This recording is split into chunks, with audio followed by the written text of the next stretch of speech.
I welcome everyone to this discussion on the full moon that's coming up on the 4th of April 2015.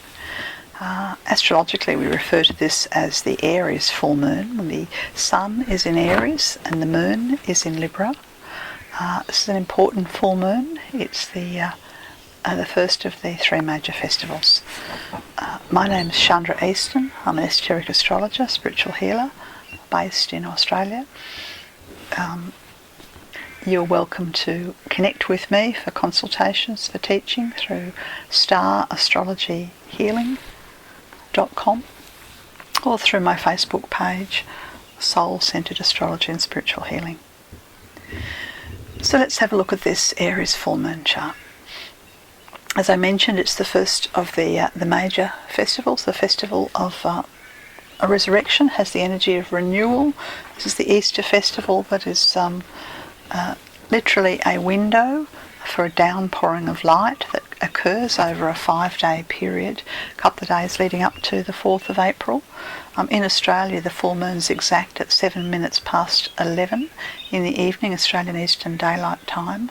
I've cast the chart that I'm looking at for Melbourne. You can adjust that to whereabouts you are on the planet.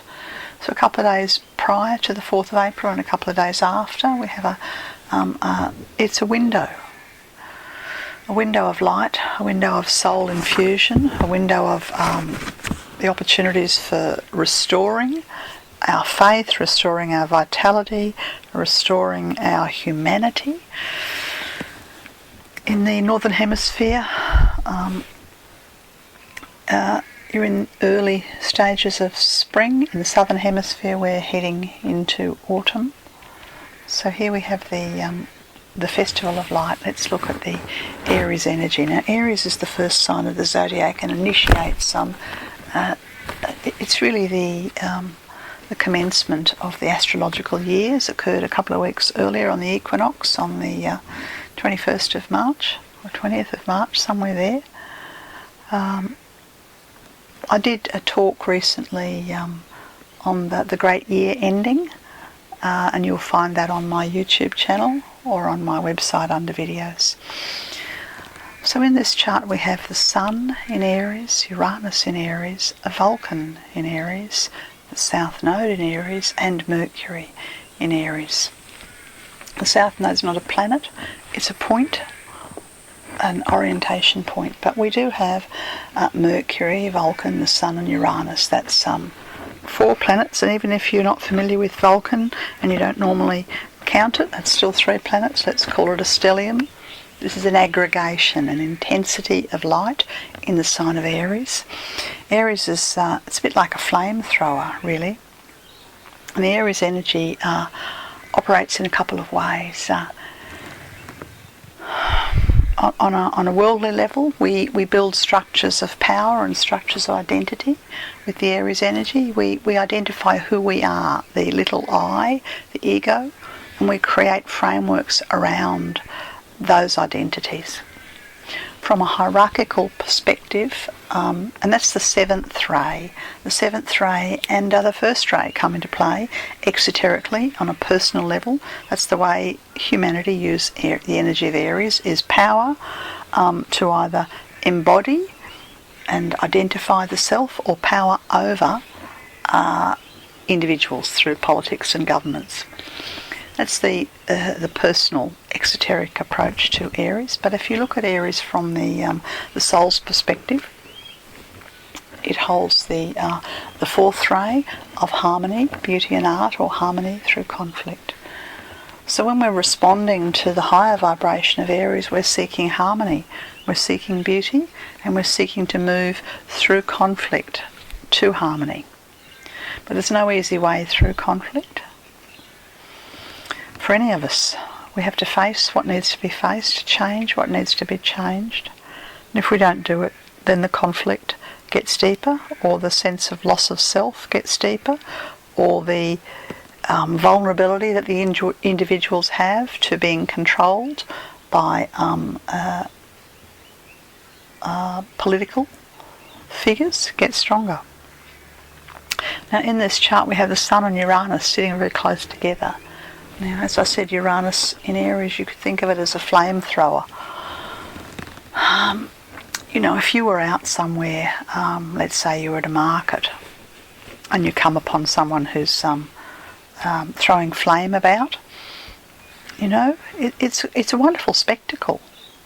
But we have respect. We stand back and we observe the flamethrower as he or she swallows the fire, lights the fire, throws the fire, moves it around. But you see, what's happening with Uranus and Aries is the flame's been thrown into the midst of society.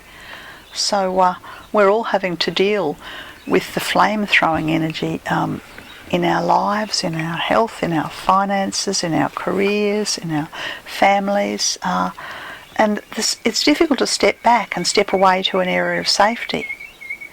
Normally, as I said, if you were in a market and you came upon a flamethrower, well, then you'd stand back in a circle, most like you'd watch the amazing contortions, and then you generally throw money, because we appreciate the skill that is required to handle fire, to handle flame.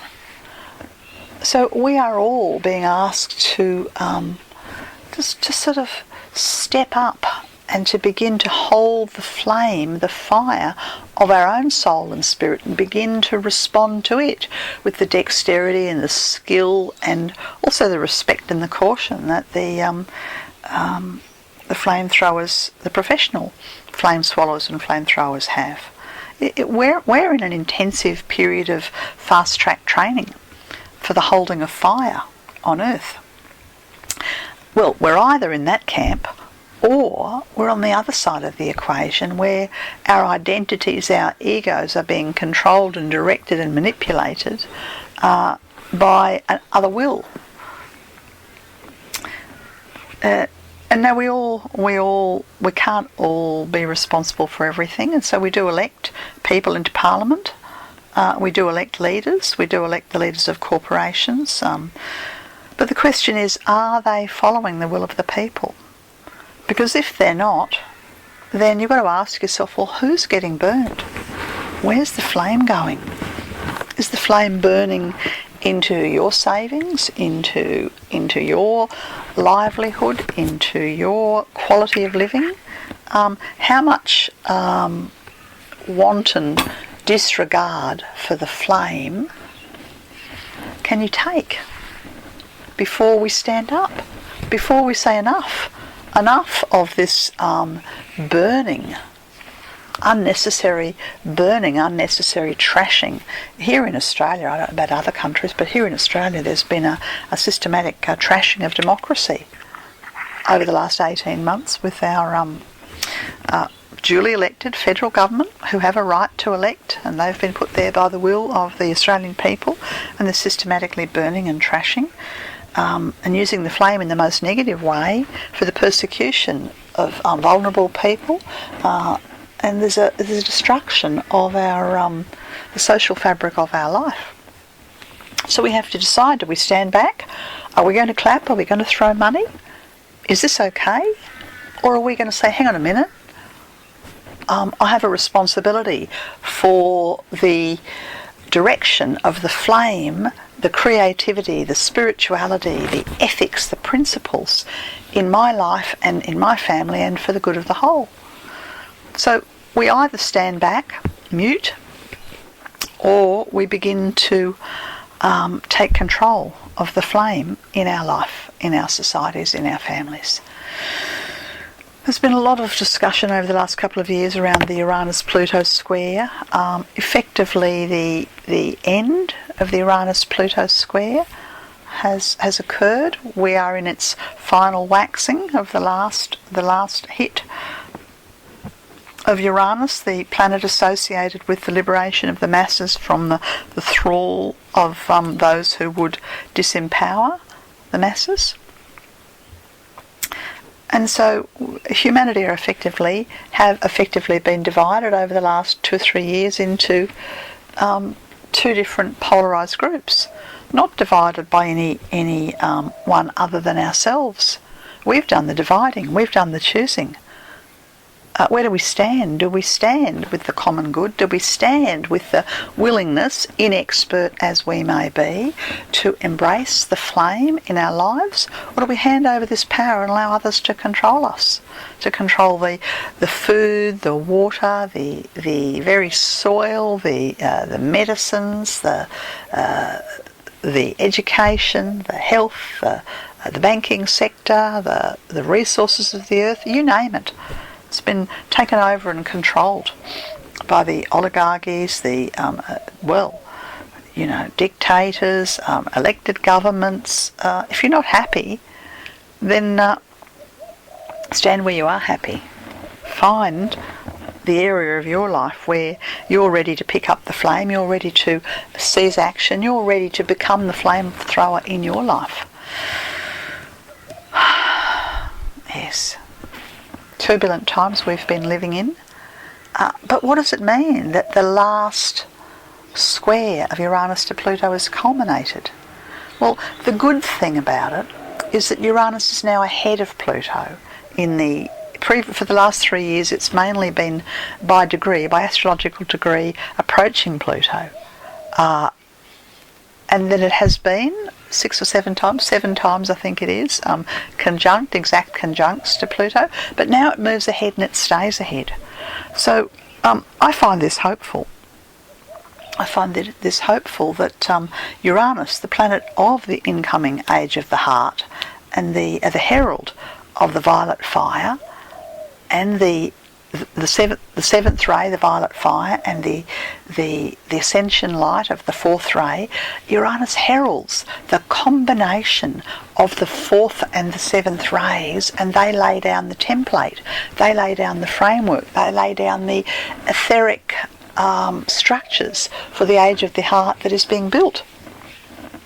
So you could say we're in a seeding process for the age, and that just as the old world and the old life's being destroyed, so the laying down of the etheric template is proceeding apace.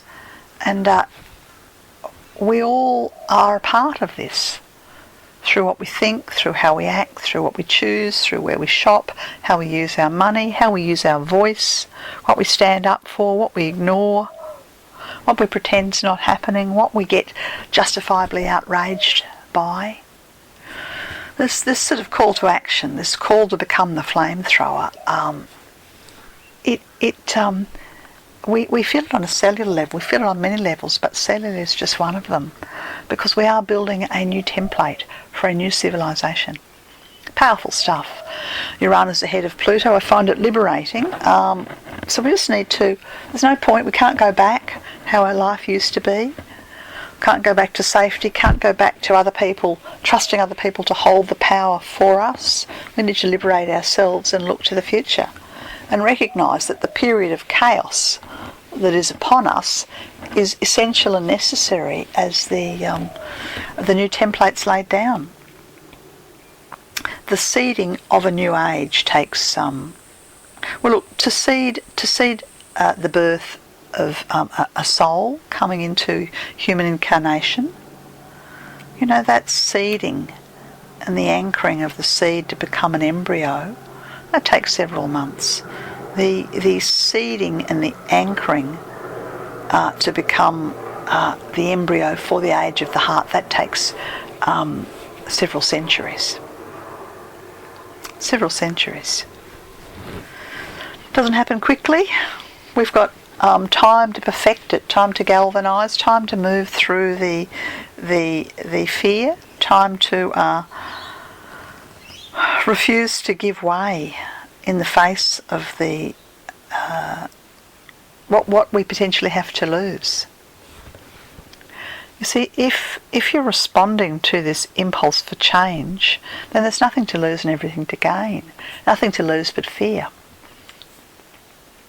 Let's have a look at so Uranus conjunct the Sun, square Pluto, and widely square the nodal axis, the South Node in Aries and the North Node in Libra, means every single person on the planet is involved. Nobody can escape this flame throwing, this birthing this seeding of the new age, this destruction of the old life, the falling away, the cataclysmic changes. Well, here in Australia it's come closer as Vanuatu, the Port Vila, the capital of Vanuatu, one of the Pacific Islands off of our east coast, has been decimated by very major level Category 5 cyclone, Pam, that's destroyed that town of this island nation. And the Australian coast has had this Category 5 cyclones bearing down upon our coast. Wherever you are on the planet, you can be sure that there will be environmental change and environmental restoration happening as we move into this Easter festival. If you look at the chart, we'll see that the planet Vulcan sits pretty close to the Sun as well. Now, Uranus governs the etheric body of the Earth as a whole. The whole Earth's involved, particularly earthquake activity is involved, disease being spread through the wind is involved, whereas Vulcan governs volcanoes, as you might expect. So Vulcan's one side of the Sun and Uranus is the other. You know, this is a fairly fiery, you could say Vulcan holds the first ray of will and power. The Sun, in its pure essence, holds the energy of love, wisdom, and Uranus brings through the transformative energy of the seventh ray. So we have transformative download of potent spiritual fire available to all of us for the purposes of learning to harness the light of the soul in order that we can move forward and transform. When Vulcan sits so close to the Sun, we have to live by our principles. There's no point having a principle if we're doing something else entirely. You know, there are our principles and then there are the things that we do.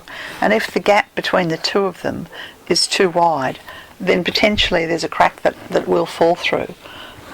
You know, if our values are not authentically being lived to the best of our capacity, none of us is perfect, but to the best of our capacity, then we're falling short of what these Easter energies are asking of us. Now, Aries is governed by Mars, and in this chart Mars sits in Taurus on an ordinary level, on an exoteric level. Mars is in Taurus. Now, Mars is in Taurus. It makes for a very formidable ally and a very tenacious enemy. Very formidable ally and a very tenacious enemy. So, you know, we're in the midst of a battle for the control of the resources and therefore the power on Earth. The question to ask is are fire, earth, air and water, are they for sale? Are the resources for sale? Whoops, hang on a minute. A lot of them have already gone. A lot of them have already been sold. They've been grabbed. The land's been taken, the oil's been taken, the water's been polluted. So the battle for the control of Earth's come down to elements. And those who would work for the good of all, we hold the energy of fire. Spiritual fire, not religious righteousness. I'm not talking about that kind of fire, but the capacity to share and the capacity to align with those on a similar wavelength, and the capacity for right human relations, living according to the principles that we have within our hearts. This is the ace up the sleeve. This is the spiritual fire that when we hold it has the capacity to turn things around. So there will be many battles for the control of money, of oil, of power, of governments, of land, and these all continue under the Mars in Taurus. So choose where you ally yourself, because make no mistake, those on the other side of the fence have dug in for a fight. Just as hopefully those on the side of compassion and loving kindness are ready for the fight. some principles are worth fighting for. Decide what's worth fighting for and take your stand. That's Mars sitting in Taurus. Now Mars has a in conjunct through to Saturn, which indicates that there are strategic changes and positions. There may be some nations still on the fence in this, 13th hour. If ever a nation was going to take a stand, it would be now. Here in Australia we are responding to the crisis in the South Pacific, but we don't respond so well to our Aboriginal people who suffer. We're not responding so well to the most vulnerable people in our communities, the elderly, the disenfranchised, the youth who are having trouble getting jobs, getting work. So we have an authenticity gap in Australia between the image that we'd like to project to the world and what we do behind closed doors. Australia's violated the Human Rights Convention with our refugee policies, and we can expect the full wrath of nature upon us one way or the other, because this is from our duly elected government. It's up to us, the people, to remove a government that we're not happy with, to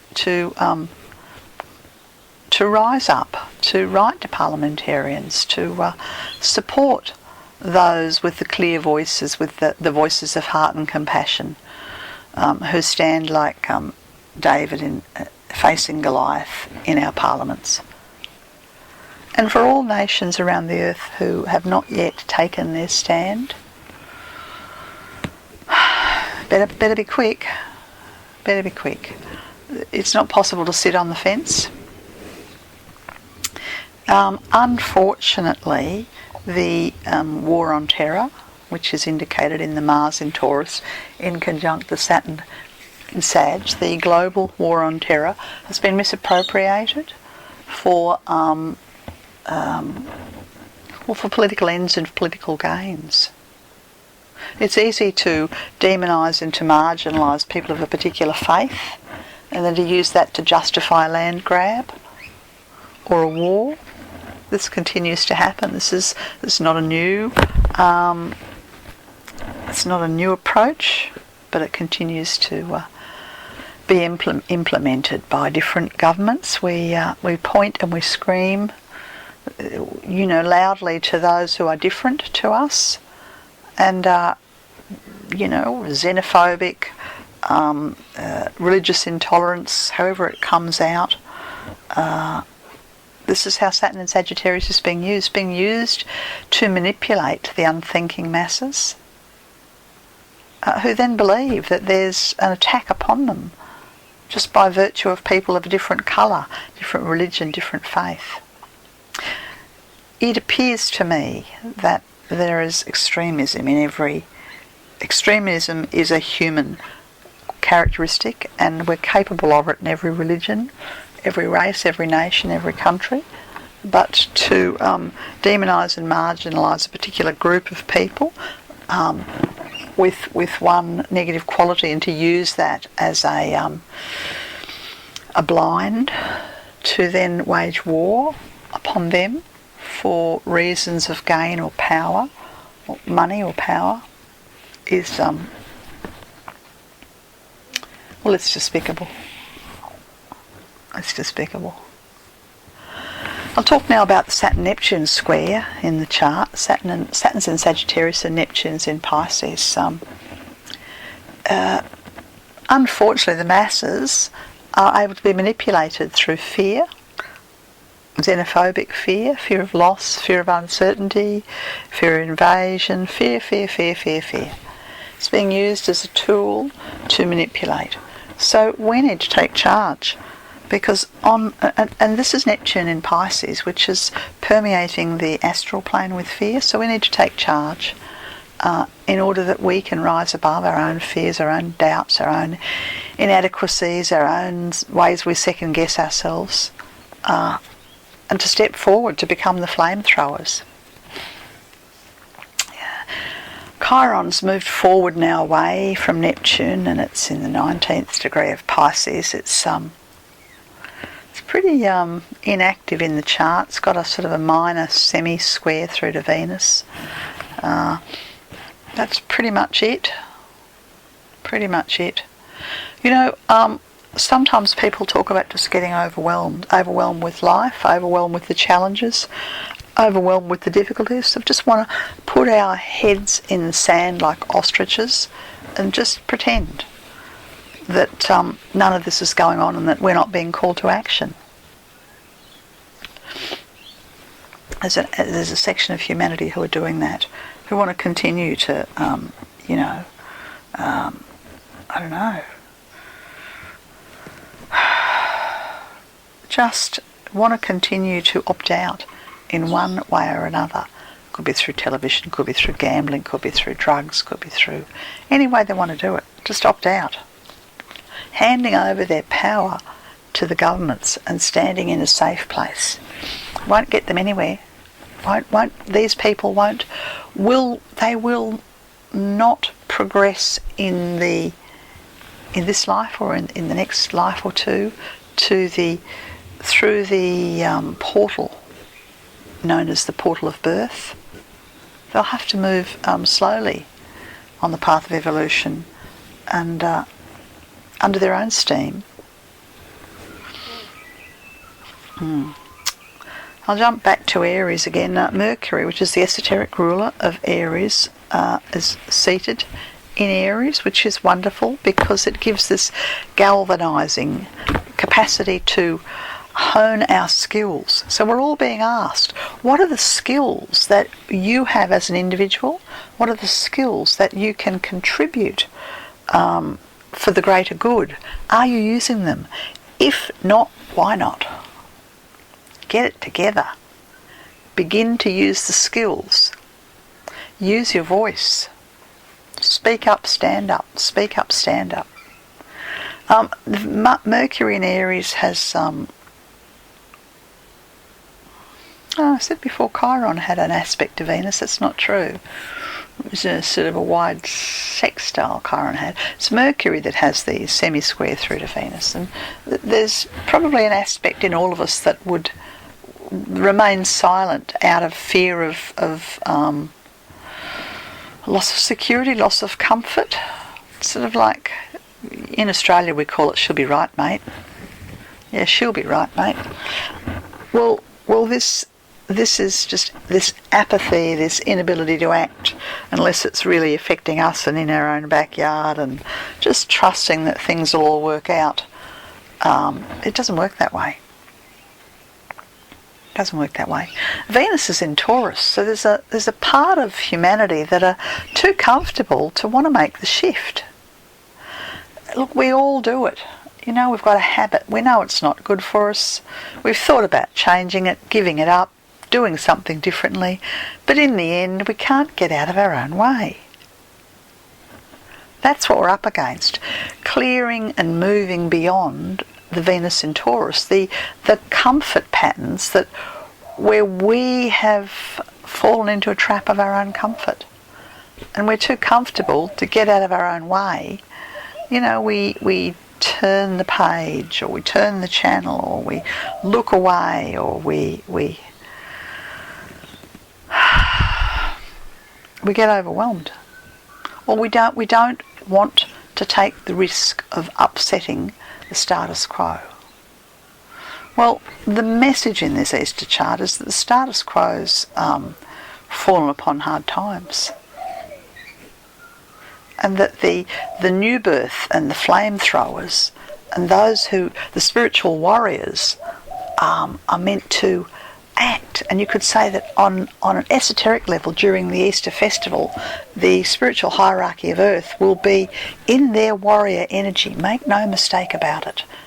They are working with the Shambhala light for the restoration of balance on Earth, according to the plan, the greater plan, because there is a greater plan for Earth, and the greater plan is is that we move beyond harm, we move beyond hatred, we move beyond war, we move beyond the money and the power held in the hands of the few and the masses having to fend for themselves. We move beyond ignorance. And so spiritual hierarchy of earth are supporting the light that you're generating, that I'm generating, that your group's generating. And we can tap in to their strength and their support and their warriorship to move us forward. You know, if we're the flamethrowers, they're the flame.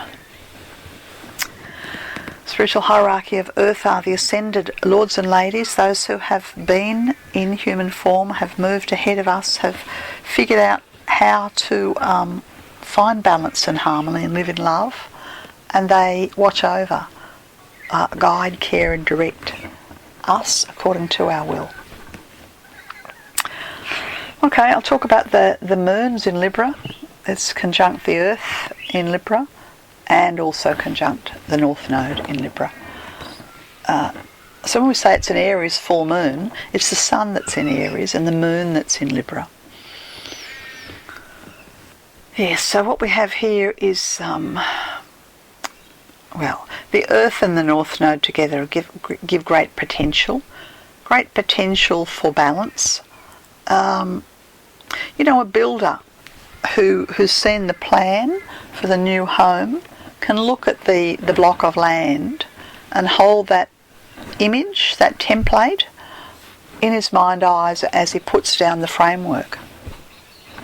So this is what's happening. The framework for earth and balanced relating and balance in society, it's being laid. And the moon in Libra indicates that I'll just talk a little bit about the nature of soul and the nature of personality. The soul light holds the highest and the brightest and the best and the most competent, capable aspects of yourself. And the personality holds a lot of experience and a lot of old ways of doing things. Under this full moon energy at Easter, we need to be kind and gentle and recognise that our experiences have got us to this point in our life. There is no point wishing that we'd done things differently or our life had gone another way, or wishing or aspiring to be other than who or what we are at this point. We need to value and validate every single experience that has got us to the point that we are now ready to be part of the new civilization, the age of the heart, the building of the new frameworks. Now, in Australia and in this Australian chart, this building of a new framework is sitting in the political sector of the chart, and I would hope that the voice of the common people rises up and that the government takes note that they can't continue this systematic disassembling of the values of our society for the purposes of chasing the almighty dollar. I would hope that the voice of the people is heard loud and clear in the Parliament and on the floors of the House of Representatives and on the floor of the Senate. That's the possibility in this chart for Australia.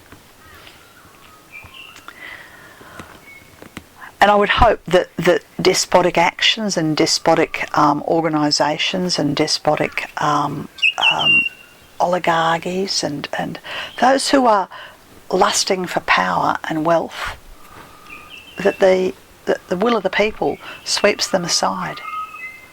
And irrespective of where you are on the planet, look to where the will of the people can sweep aside that which is harming the group. And if you're able to do that, then you will begin to receive the spiritual fire, which comes through as creativity, it comes through as insight, it comes through as purpose and destiny and a can-do attitude. That's the spiritual fire that we as the flame throwers are meant to catch and harness and utilise at this beautiful, beautiful Easter festival.